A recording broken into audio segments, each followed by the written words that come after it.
Selama ku hidup bagimu, mataku tetap memandangmu. Dunia tak bisa menjauhkanku dari kasihmu.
Shalom Bapak Ibu yang dikasihi oleh Tuhan.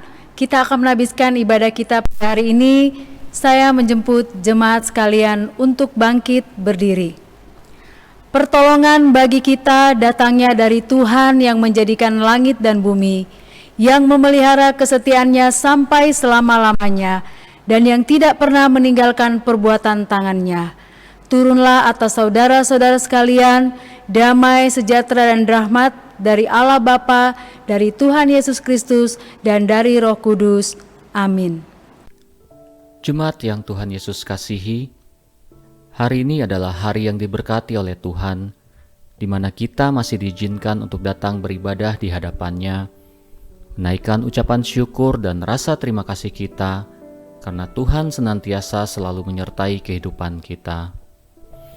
Itulah tanda dari setiap orang percaya bahwa kita mengasihi Bapa, karena Bapa sudah terlebih dahulu mengasihi kita.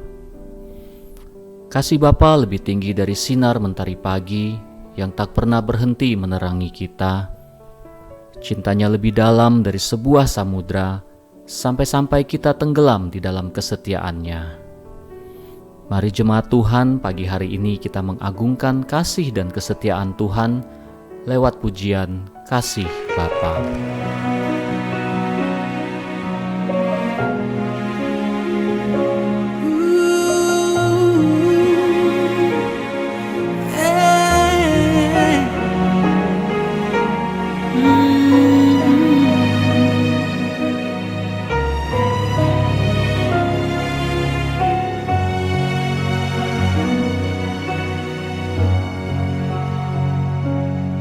Seperti mentari yang bersinar, seperti itu kasih Bapa, seperti gelombang samudra, takkan pernah berhenti Kau mengasihiku. Seperti tingginya langit biru, demikian tinggi kasih Bapa. Sedalam lembah bayang mahu, demikian dalam Kau tebus hidupku.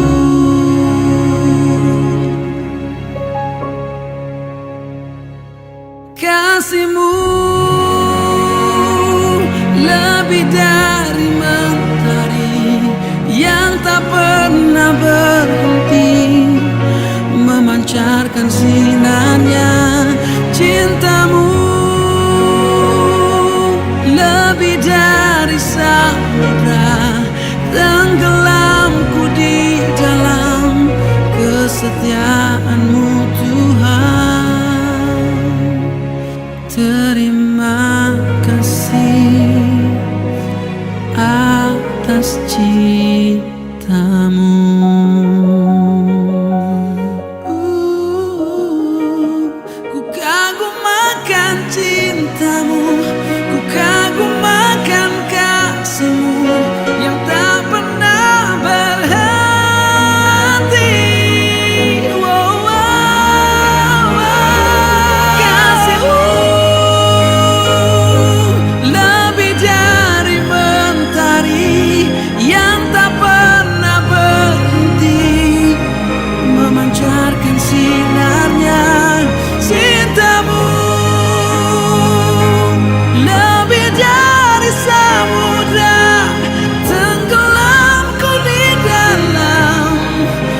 kesetiaan-Mu Tuhan.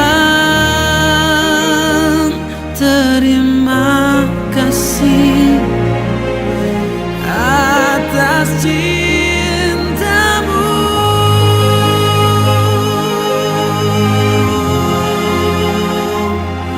Terima kasih atas cinta-Mu.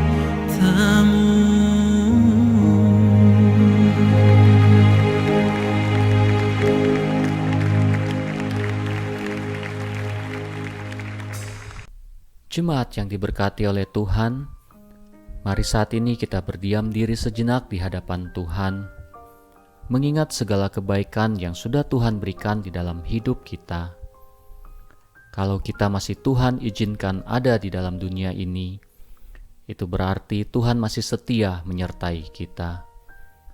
Mengucap syukurlah buat anugerah yang sudah Tuhan beri, dan juga naikkan segala pengakuan dosa dan rasa penyesalan atas semua perbuatan yang kita lakukan yang telah mendukakan hati Tuhan.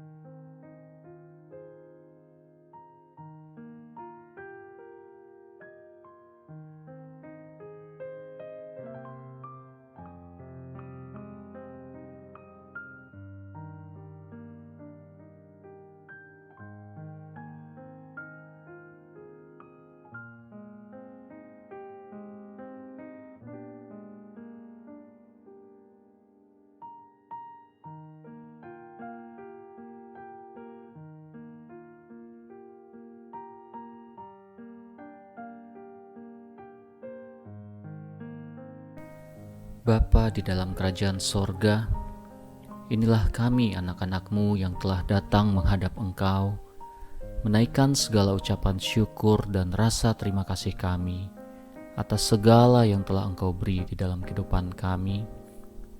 Terima kasih untuk kehidupan, kesehatan, kebahagiaan, bahkan juga untuk setiap tantangan masalah yang kami temui. Kami percaya bersama-Mu kami akan cakap dan semakin bijak mengarungi kehidupan. Kami juga datang mengakui setiap pelanggaran dan dosa yang telah kami perbuat.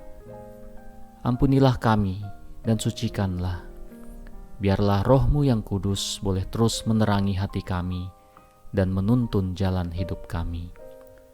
Terima kasih ya Tuhan. Di dalam nama Tuhan Yesus Kristus kami bawa doa kami. Amin. Dengarkanlah berita anugerah untuk kita semua.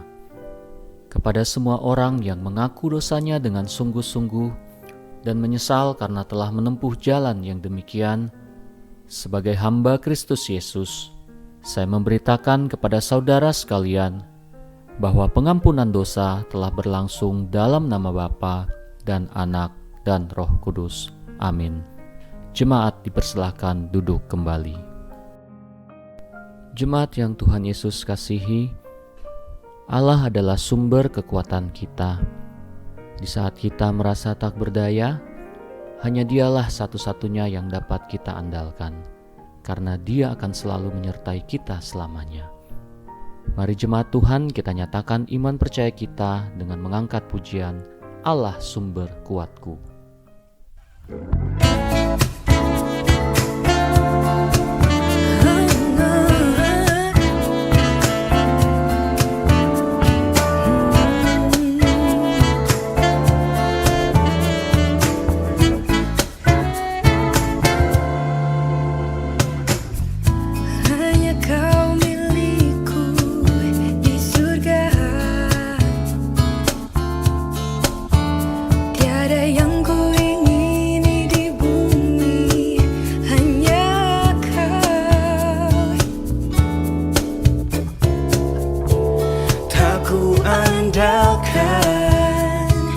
Kekuatanku, namun yang pasti Kau tetap selamanya Allah sumber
Kau tetap selamanya.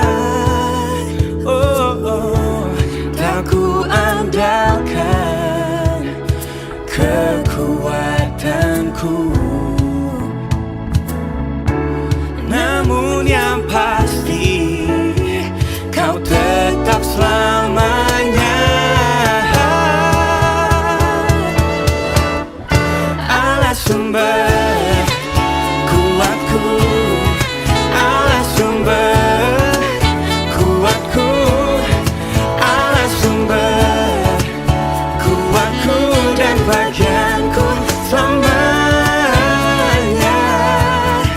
Allah sumber kuatku, Allah sumber kuatku, Allah sumber kuatku dan bagianku selamanya. Selamanya, selamanya,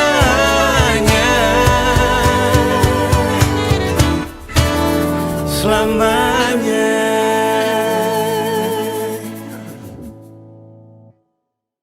Jemaat yang Tuhan Yesus kasihi, Tuhan selalu memelihara ciptaannya di dunia ini. Bunga di padang Dia menjaga, burung di udara pun Dia pelihara. Terlebih kita manusia ciptaannya yang paling berharga. Tak perlu kita ragu pemeliharaan Tuhan, karena setiap saat Bapa di surga memelihara kita. Mari kita aminkan pemeliharaan Tuhan dengan mengangkat pujian dari KPPK nomor 423, Bapa Surgawi memeliharaku.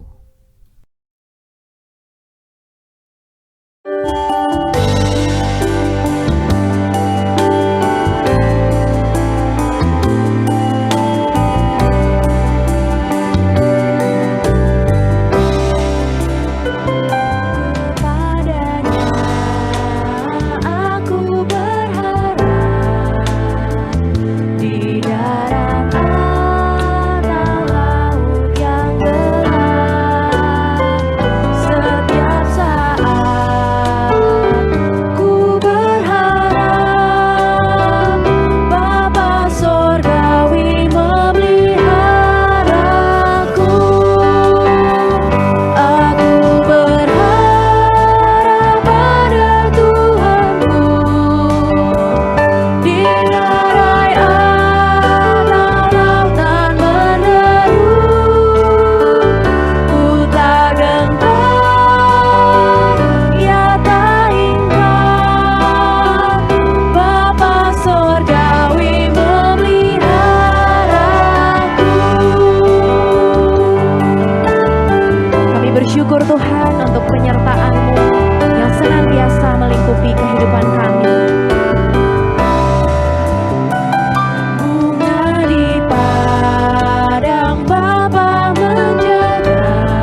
Jemaat dipersilahkan untuk bangkit berdiri.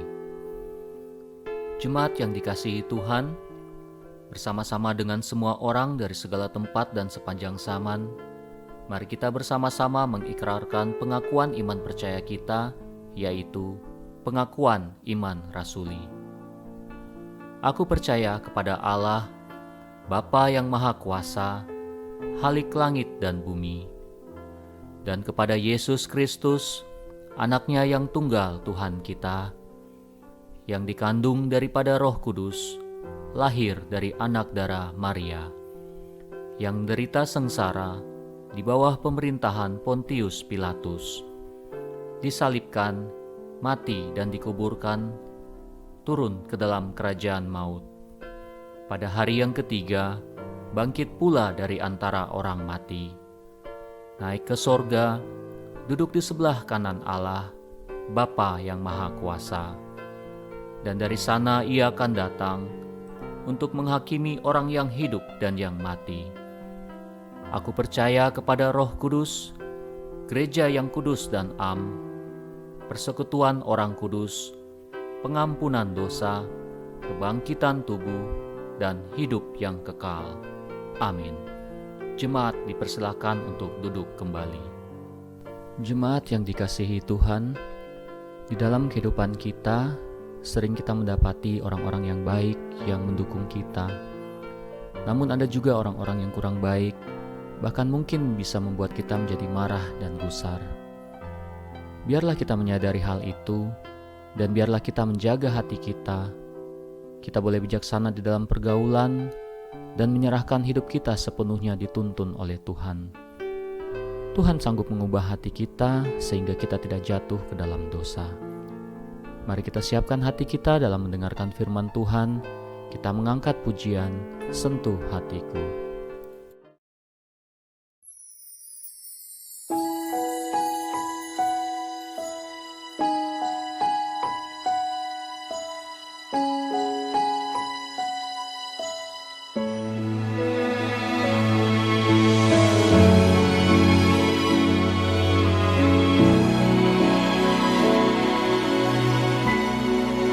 Betapa ku mencintai segala yang telah terjadi. Tak pernah sendiri jalani hidup ini, selalu menyertai. Betapa ku menyadari di dalam hidupku ini,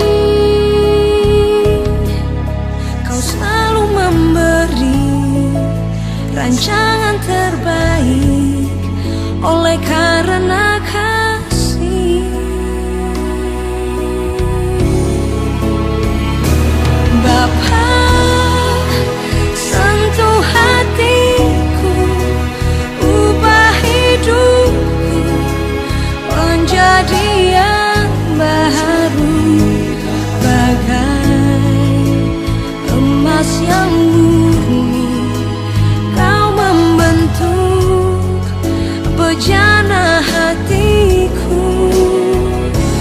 Bapa, ajarku mengerti sebuah kasih yang selalu memberi, bagai air mengalir yang tiada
Mari kita berdoa.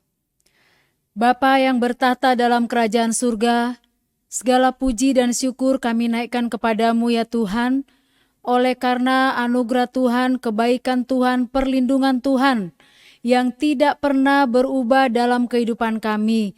Terbukti sampai hari ini Tuhan masih memberikan kami kesehatan, kekuatan, bahkan kesempatan lagi untuk mendengarkan kebenaran firman-Mu. Berkatilah kami melalui kebenaran firman Tuhan ini, dan secara khusus juga hamba yang sangat terbatas ini. Tuhan tolong, Tuhan urapi, dan Tuhan kuduskan dan layakkan, supaya hamba layak menjadi saluran berkat, dan kami diberkati, nama Tuhan dipermuliakan. Terima kasih Tuhan, hati kami siap mendengarkan Tuhan berbicara. Di dalam nama Yesus kami sudah berdoa. Amin. Shalom Bapak Ibu yang dikasihi oleh Tuhan. Kita akan belajar dan akan melanjutkan tema berikutnya pada hari ini, yaitu hikmat menjaga pergaulan. Dalam bacaan kita hari ini yaitu Amsal pasal 22 ayat yang ke-24 sampai ayat yang ke-25. Saya ulangi, Amsal 22 ayat 24 sampai ayat yang ke-25. Firman Tuhan berbunyi demikian. Jangan berteman dengan orang yang lekas gusar. Jangan bergaul dengan seorang pemarah, supaya engkau jangan menjadi biasa dengan tingkah lakunya dan memasang jerat bagi dirimu sendiri. Dalam terjemahan bahasa Indonesia sehari-hari, janganlah bergaul dengan orang yang suka marah dan cepat naik darah. Nanti engkau akan meniru dia dan tidak bisa lagi menghilangkan kebiasaan itu. Iya, Bapak Ibu yang dikasihi oleh Tuhan, jikalau kita melihat bagian firman Tuhan ini, kita teringat dengan pepatah yang mengatakan, "Show me your friend and I will show you your future." Kita akan terlihat atau dikatakan bahwa masa depan kita akan ditentukan oleh atau dengan siapa kita bergaul. Show me your friend and I will show you your future. Masa depan kita akan terlihat dari dengan siapa kita bergaul. Nah, ketika bergaul dengan orang yang murah hati, maka lambat laun kita pun akan terpengaruh menjadi orang yang murah hati. Sebaliknya, jikalau kita selalu bergaul dengan orang yang penakut, orang yang pesimis, orang yang mungkin panik, maka kita juga mudah terpengaruh atau lambat laun akan mengikuti cara mereka. Tetapi kalau kita selalu bersama dengan orang yang optimis, orang yang punya iman teguh, maka kita juga akan dipengaruhi oleh gaya atau cara mereka. Nah, suatu ketika kami ada di sebuah tempat di rumah teman, lalu ada gempa. Pada saat itu gempanya tidak terlalu besar. Nah, pada awalnya kami semua tenang-tenang. Tetapi karena satu orang teman kami berteriak begitu keras sehingga semua orang di ruangan itu jadi ketakutan dan semuanya lari keluar. Begitu juga ketika kami naik pesawat, saya ada orang paling penakut dan panik ketika naik pesawat. Dan saya sebenarnya punya anak orangnya tenang dan suami juga orangnya tenang. Tetapi karena saya mempengaruhi mereka, jadi goyangan sedikit pun bisa mempengaruhi. Akhirnya anak saya pun jadi ikut-ikutan menjadi tidak tenang. Nah, inilah contohnya bahwa ternyata dampak dari orang lain begitu kuat mempengaruhi jikalau kita tidak berhati-hati. Jikalau kita tidak bisa mengendalikannya sehingga kita mudah untuk dipengaruhi. Oleh sebab itu Paulus mengatakan di dalam 1 Korintus pasal 15 ayat 33. Janganlah kamu sesat, pergaulan yang buruk merusakkan kebiasaan yang baik. Jadi pergaulan yang buruk merusakkan kebiasaan yang baik. Itu sebabnya dalam Amsal ini Dikatakan bahwa kita belajar dari Raja Salomo. Siapa yang tidak kenal Raja Salomo? Raja yang sungguh-sungguh hidup takut akan Tuhan. Raja yang sangat bijaksana. Bahkan raja yang diberikan kepercayaan untuk membangun bait Allah. Raja yang dipercayakan untuk membangun istana raja.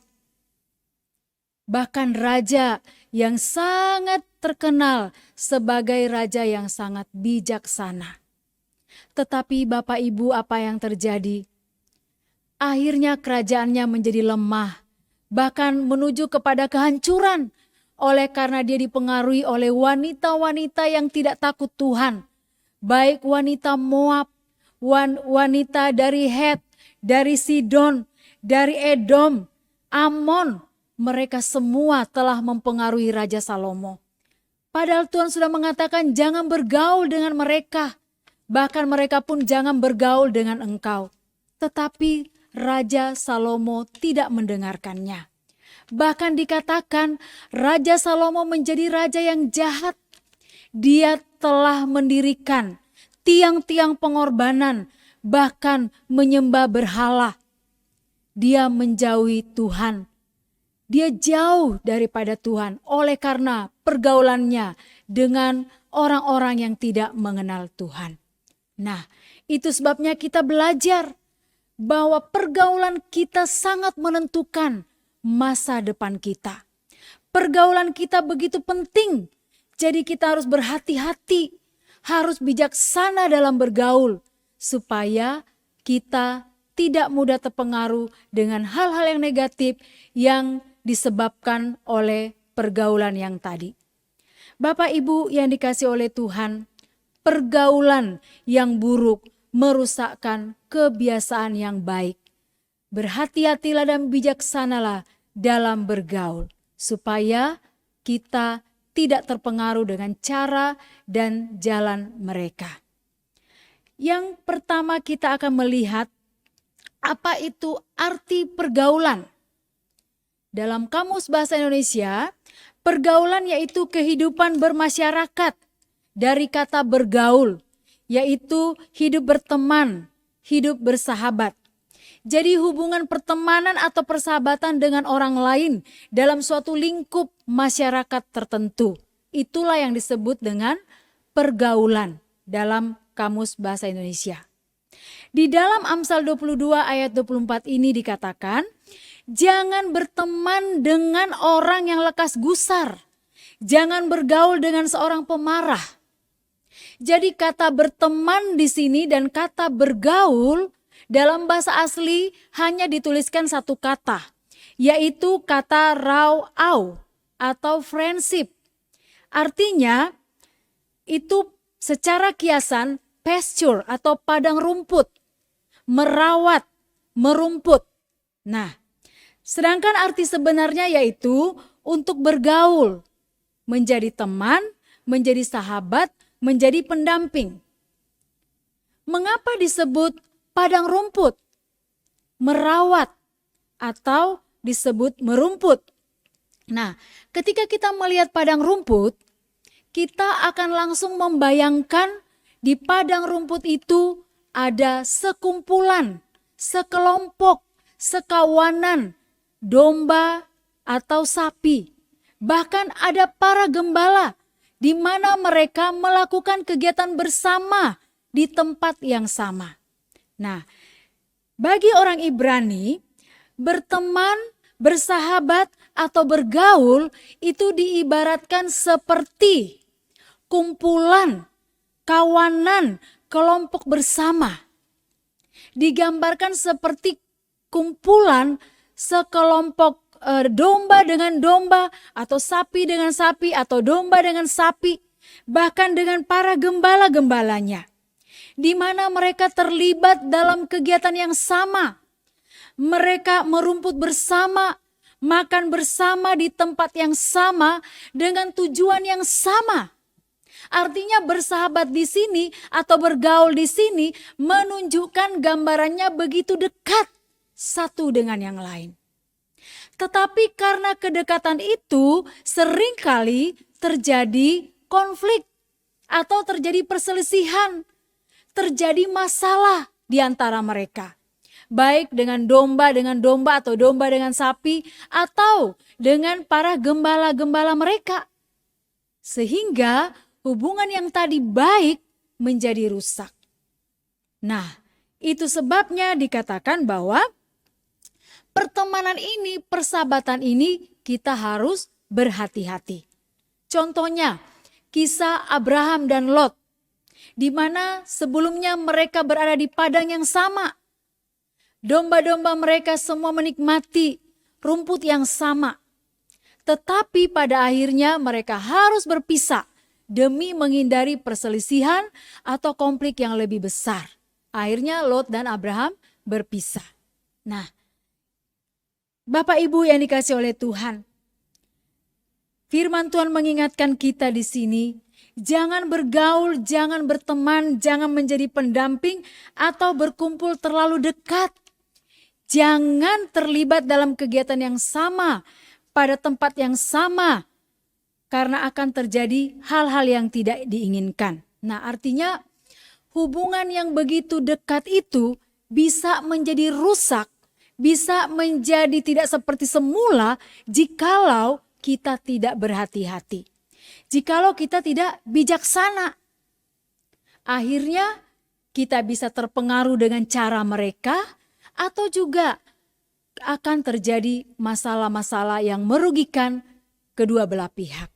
Nah, mungkin teman itu adalah teman bisnis kita, teman kerja kita, teman pelayanan kita, atau pasangan kita sendiri, suami atau istri kita, atau anak kita. Nah, di sini digambarkan bahwa kita berhati-hati, kita harus bijaksana di dalam pergaulan ini.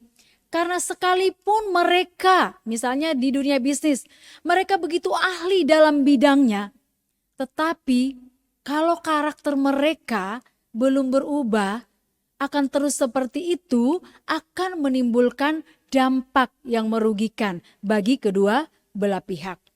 Jadi siapapun kita tanpa terkecuali, kita belajar untuk berhati-hati dan bijaksana menjaga pergaulan, agar pergaulan yang sudah terbangun, pergaulan yang sudah indah itu tidak akan rusak oleh karena hal-hal yang tidak kita inginkan. Jadi kita belajar untuk bijaksana di dalam menjaga pergaulan kita. Nah, bagian yang kedua yang kita lihat, pengertian dari kata gusar atau marah.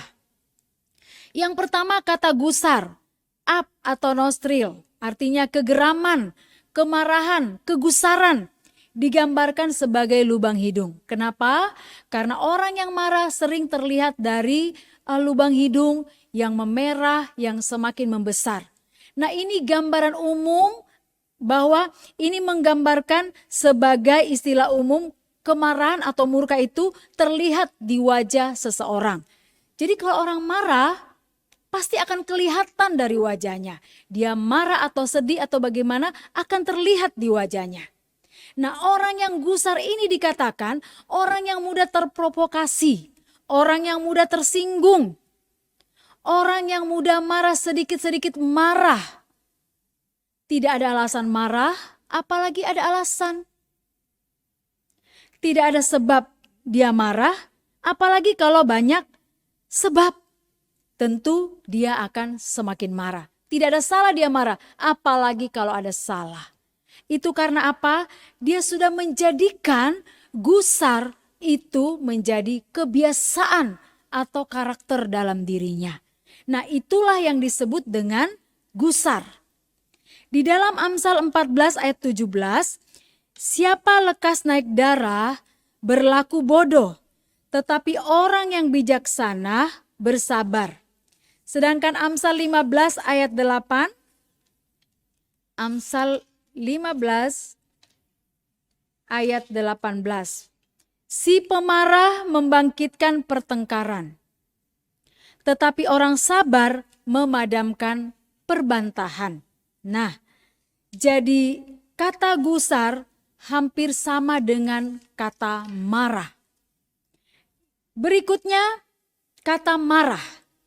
Kata marah atau kaimau, pemarah, furious artinya kegeraman, murka, panas hati, dongkol, bahkan disebut dengan racun. Nah, kenapa disebut racun? Karena marah punya dampak yang sangat negatif, baik secara rohani maupun secara fisik, sangat merugikan hidup kita, yaitu kemarahan. Nah, intinya kedua kata gusar maupun marah artinya sama, yaitu panas hati atau murka, kemarahan. Menurut Dictionary of Biblical Languages, pemarah adalah orang secara emosional berada dalam pergolakan kekacauan. Jadi sebenarnya orang yang pemarah atau gusar, mereka sebenarnya ada masalah dalam dirinya. Mereka diumpamakan seperti kota tanpa tembok, di mana dia terbuka lebar untuk diserang musuh. Dia sebenarnya lemah, rentan, dan tidak berdaya. Sekalipun orang pemarah ini kelihatannya kuat, berani, percaya diri, tegas, tapi kenyataannya dia lemah secara internal. Dia tidak bisa mengendalikan jiwanya. Mungkin orang melihat, wah dia sepertinya begitu hebat, begitu berani. Tapi sebenarnya kita prihatin, kita kasihan dengan orang yang seperti ini. Karena sebenarnya dia sedang tidak sehat secara internal. Dia sedang sakit. Sehingga semua menjadi pelampiasan kemarahan. Masalah di kantor dibawa pulang ke rumah jadi marah di rumah. Atau sebaliknya masalah di rumah menjadi marah di kantor. Atau kepada siapapun yang ditemui dia bisa melampiaskan kemarahannya. Inilah efek yang luar biasa dari kemarahan itu. Nah, Aristoteles mengatakan, anybody can become angry the easy. But to be angry with the right person and to the right degree and at the right time and for the right purpose and in the right way, that is not within everybody's power and not easy. Artinya, setiap orang bisa marah dan itu mudah. Tetapi marah pada orang yang tepat, derajat yang tepat, waktu dan tujuan yang tepat, itu tidaklah mudah. Sedangkan Anthony Diomartin mengatakan, marah itu sebenarnya baik. Jangan dibuang, tetapi harus dikelola. Kenapa? Karena marah sebenarnya pernyataan penegasan hak kita. Tapi harus dengan cara yang benar. Dan juga harus kepada orang yang tepat. Ya dengan siapa kita marah, ya dengan dia saja. Misalnya dikatakan tadi, Diomartin mengatakan marah itu harusnya dikelola. Karena itu merupakan penegasan hak kita. Misalnya kita bawa anak kita, lalu orang mungkin colek-colek. Lah kita marah, itu artinya kita menegaskan bahwa kita tidak suka dengan perbuatan itu. Kalau kita diam saja, berarti kita suka atau kita membiarkan dia. Nah, ini yang dimaksud dengan Diomartin. Jangan dibuang tetapi dikelola. Artinya pada derajat yang tepat, orang yang tepat, bahkan tujuannya yang tepat. Nah, kita bisa lihat contohnya ketika Yesus marah di bait Allah. Yesus marah ada alasan supaya orang tidak sesuka hatinya menjual di bait Allah. Di mana rumah Allah rumah yang kudus, bukan untuk tempat hura-hura atau tempat untuk berjualan. Nah, di sini kita melihat merupakan sebuah hal yang harus kita kendalikan, emosi yang harus dikendalikan. Nah, akhirnya Diomartin mengatakan bahwa pelajaran ini sangat penting. Bukan hanya untuk diri kita, untuk keluarga kita, untuk semua orang. Makanya di luar negeri dia katakan bahwa mata pelajaran untuk mengendalikan emosi marah itu ada 6 bulan dipelajari. Dan mata pelajaran itu namanya Management for Children Practical. Artinya anak-anak diajar bagaimana untuk memanage kemarahannya. Dan ini dipelajari 1 semester, 6 bulan. Nah, untuk itu Bapak Ibu, kita semua, mari kita belajar untuk mengendalikan emosi marah. Karena punya dampak yang sangat besar. Sikap marah kita harus pikirkan. Yang pertama, kita harus memikirkan waktu kita marah, pikirkan jangka panjang dari kemarahan kita.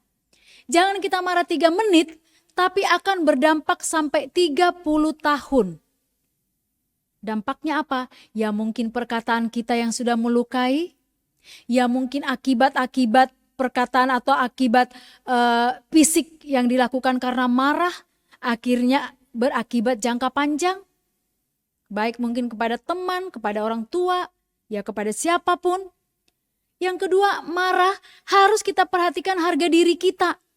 Jangan gara-gara marah kita tidak bisa mengendalikannya sampai akhirnya kita malu sendiri. Ya beberapa waktu yang lalu ada anggota DPR di Seram, gara-gara diberikan sarapan pagi ubi goreng, kemudian dia lemparkan makanan-makanan itu karena dia marah. Akhirnya apa? Dia malu sendiri, harga dirinya, dia malu, akhirnya dia minta maaf kepada semua orang. Tapi sudah terlanjur, orang sudah mencap dia sebagai pemarah. Itulah dikatakan bahwa kita harus ingat harga diri kita. Apalagi kita anak Tuhan, kita harus ingat kita perwakilannya Tuhan. Nah, yang ketiga, kita harus marah pada fokus persoalan. Jadi misalnya kita marah karena orang terlambat. Ya kita pasti tanyanya ini jam berapa? Masuknya jam berapa? Masuknya jam 7. Ini jam berapa? Ini sekarang jam 8. Wajar tidak kalau masuknya jam 7 lalu kamu datang jam 8? Dia pasti bilang tidak wajar Pak. Nah lain kali, jadi kita memang ada penegasan, tetapi yang paling penting kita tidak menyangkut hal-hal yang lain lagi. Jangan kita justru marahin masalah pribadi dia, masalah keluarga dia hanya gara-gara dia terlambat. Itu hal yang salah. Marah, kita harus memperhatikan penggunaan katanya, intonasinya. Tegas-tegas tetapi bisa tetap dikendalikan.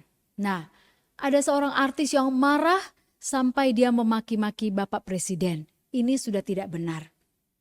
Jadi Bapak Ibu yang dikasih oleh Tuhan, ketika kita marah, mari kita mengendalikan emosi kita. Jangan cepat-cepat buat status di media sosial. Karena mungkin sebentar lagi akan pulih. Tapi orang sudah terlanjur membaca di media sosial. Siapa kita sebenarnya? Orang akan menilai kita dari status-status kita yang ada di media sosial. Jangan kita cepat-cepat angkat telepon, marahin orang yang kita sedang marah dengannya.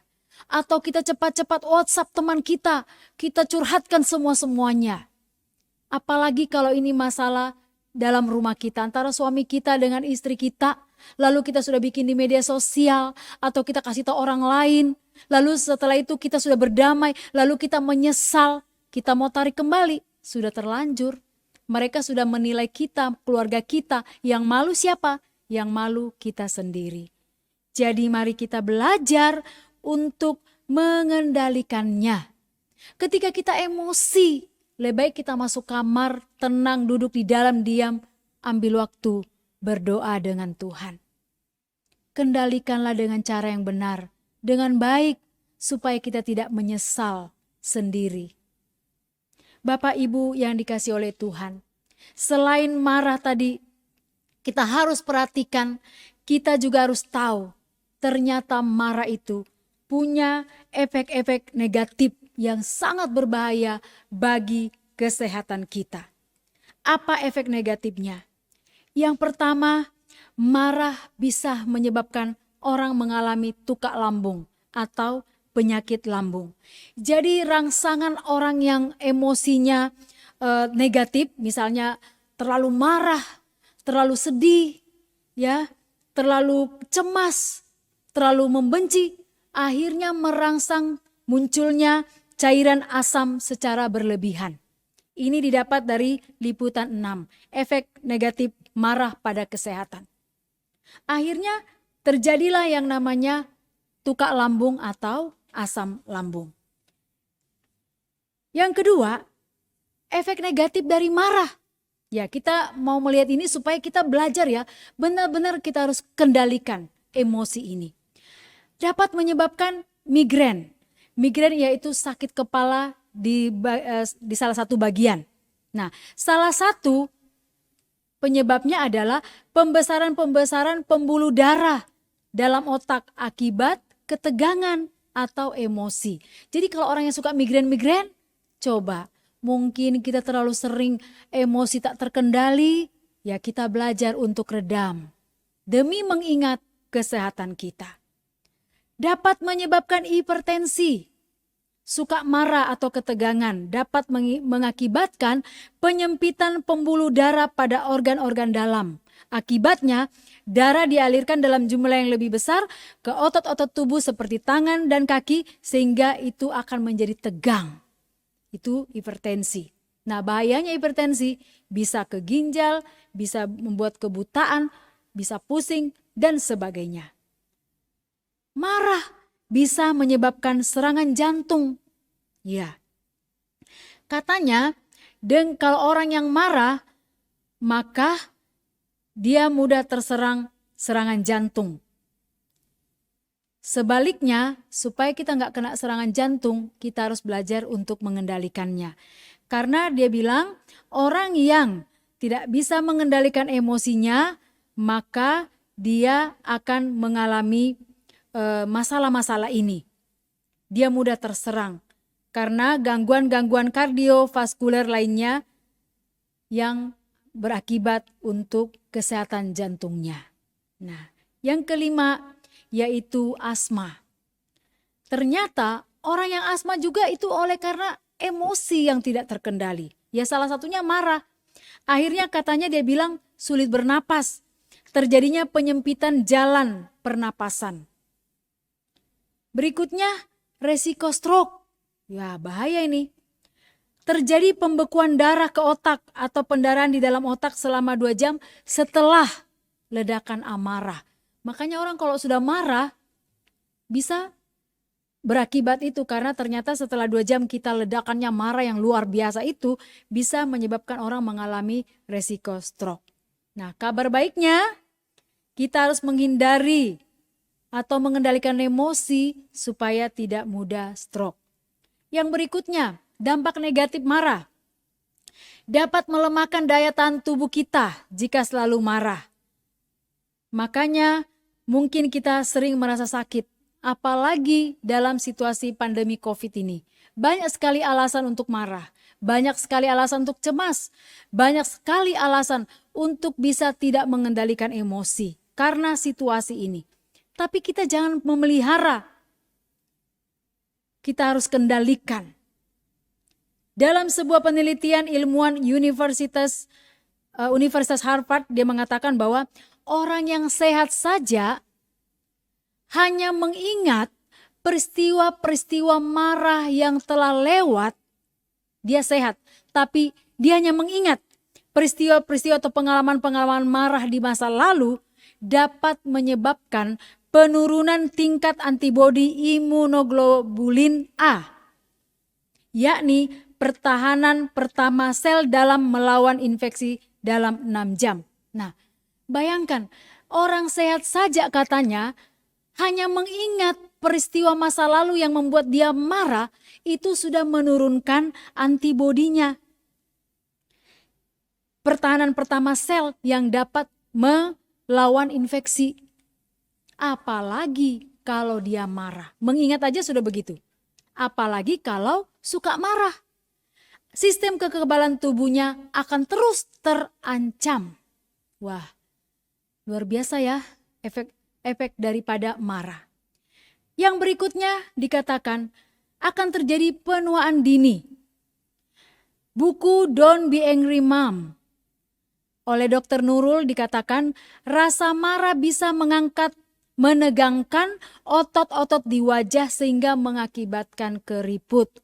Selain itu, tersebarnya hormon kortisol akibat marah dapat menyebabkan berkurangnya produksi yang namanya kolagen pada kulit di mana kolagen ini diketahui merupakan bahan utama yang membuat kulit tetap awet muda.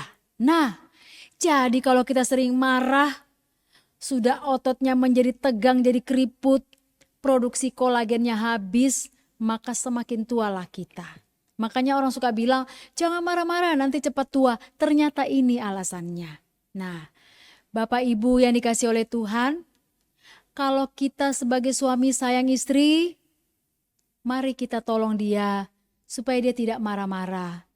Atau sebaliknya, istri sayang kepada suami, ya kita juga tolong supaya kita tidak menimbulkan sesuatu yang bisa membuat suami marah.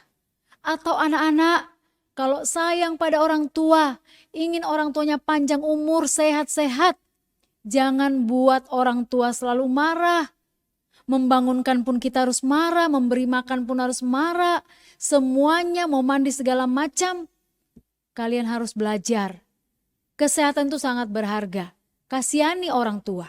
Begitu juga orang tua kasihani anak-anaknya. Supaya otak-otak mereka tidak hancur, rusak, ketahanan tubuh rusak karena kita terus marahin mereka.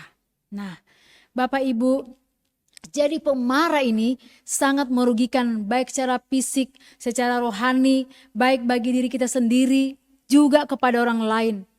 Kita tidak ada untung dalam pemarah ini.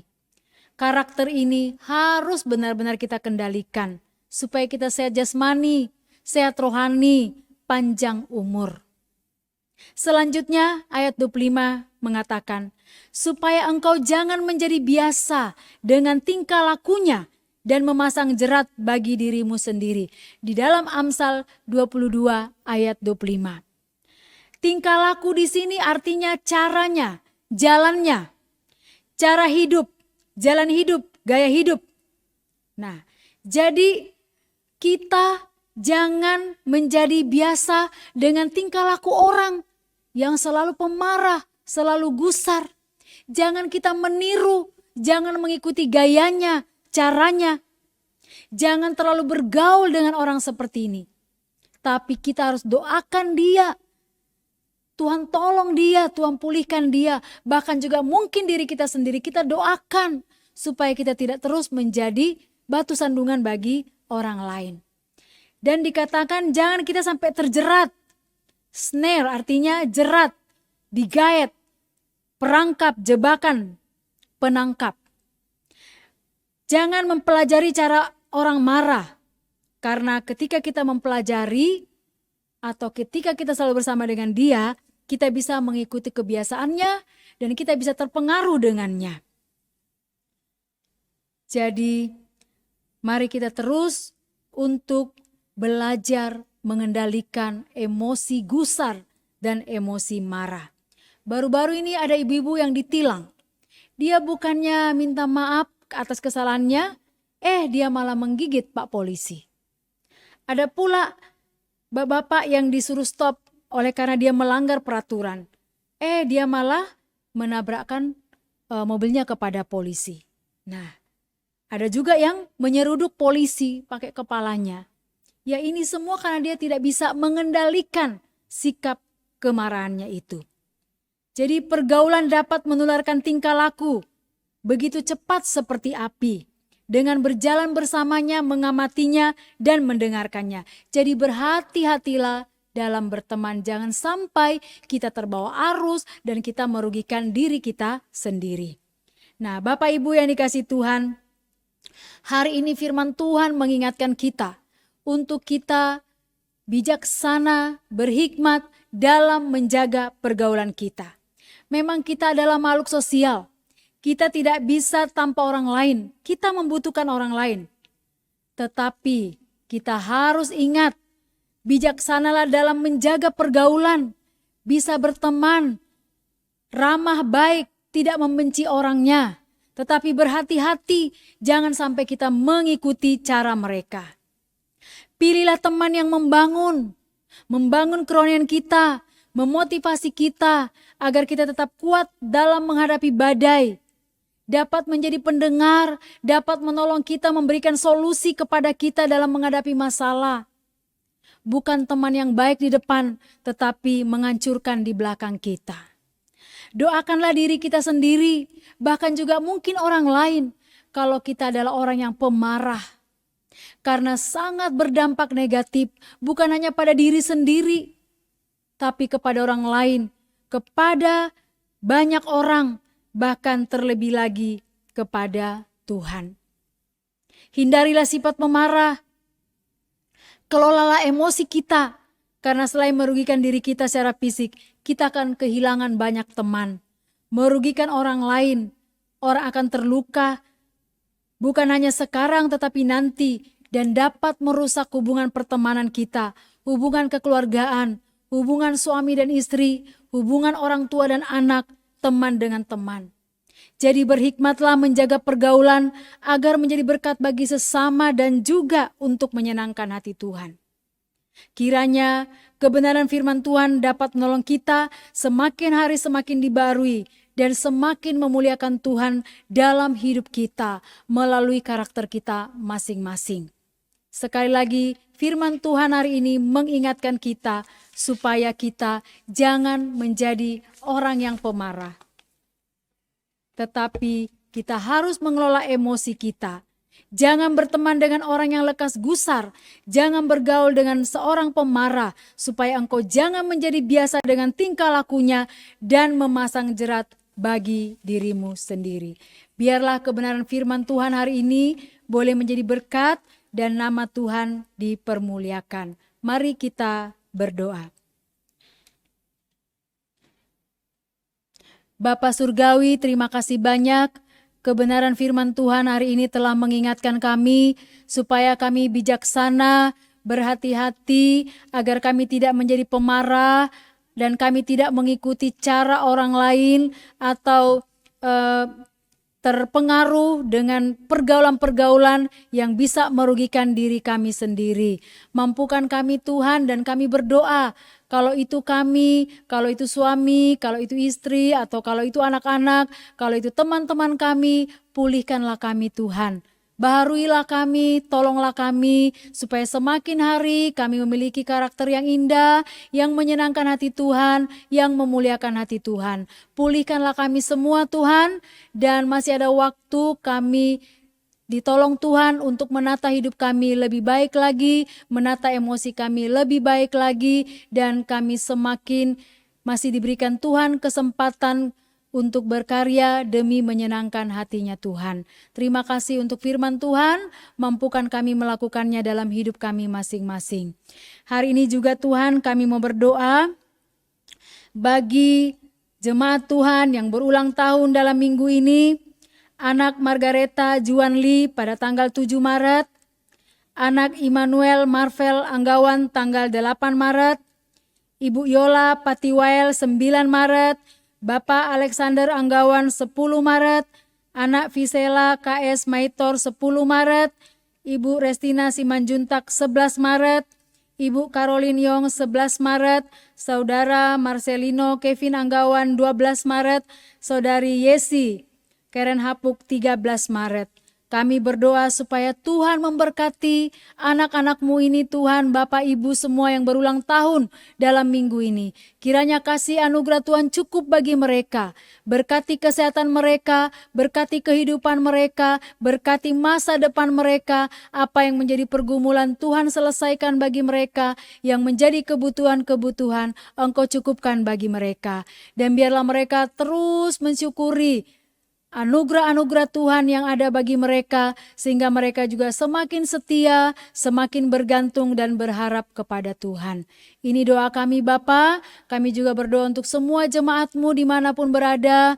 Kalau mereka sedang sakit, Tuhan sembuhkan, Tuhan jamah, Tuhan pulihkan. Kalau mereka sedang dalam pergumulan, Tuhan juga berikan jalan keluar. Bahkan juga kami doakan untuk anak-anak yang sudah selayaknya mungkin untuk menikah, Tuhan pertemukanlah mereka dengan teman hidup mereka. Mungkin yang sudah seharusnya bekerja, Tuhan sediakan pekerjaan bagi mereka. Apapun yang menjadi persoalan dalam rumah tangga, Tuhan Yesus Engkau yang memberikan jalan keluar. Ini kami semuanya Bapa, berkati kami, tolong kami supaya kami tetap setia untuk semakin hari semakin mengasihi Engkau lebih dari segalanya. Terpujilah Engkau Bapa, ini doa kami, berkati kami semuanya. Di dalam nama Tuhan Yesus kami sudah berdoa dan mengucap syukur kepada Bapa di surga. Amin. Kita akan mengakhiri ibadah kita hari ini. Saya menjemput jemaat sekalian untuk bangkit berdiri. Kita menaikkan pujian doksologi dan setelah itu doa berkat akan disampaikan oleh Bapak Pendeta Edi Pangklopa.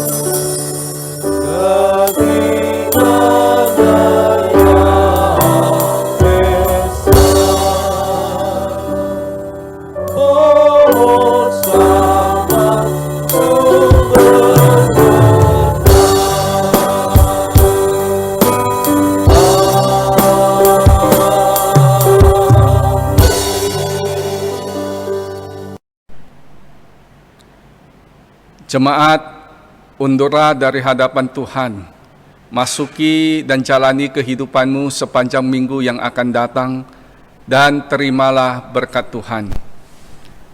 Kiranya damai sejahtera Allah yang melampaui segala akal akan memelihara hati dan pikiranmu di dalam Kristus Yesus Tuhan kita.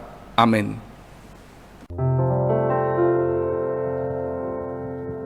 Oh